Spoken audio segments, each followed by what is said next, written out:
भोला भाला मासूम पति बनने पर बीबी ही मार देती है।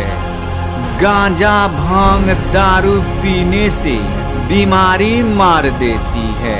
गुंडागर्दी अत्याचारी करने पे पुलिस मार देती है। बीबी के इशारों पे ना चले तो टेंशन मार देती है।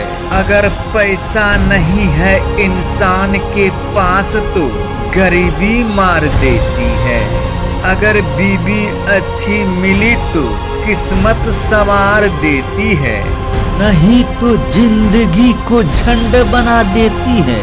अगर शौकीन बाज निकली तो कंगाल बना देती है। बीबी झगड़ालू मिली तो छोटी सी बातों को पहाड़ बना देती है। अच्छी खासी जिंदगी को शमशान बना देती है।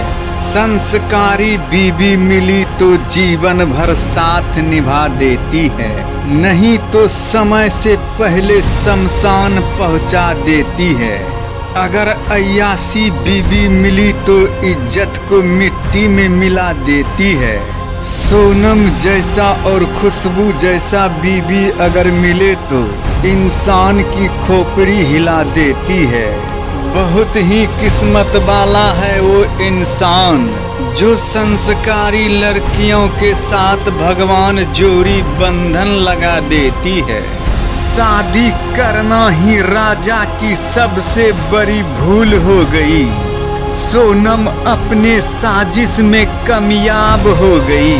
बेगुनाह बेचारा राजा की हत्या हो गई। पर सोनम तेरा सपना सपना ही रह गया। जिंदगी बद से बदतर हो गई।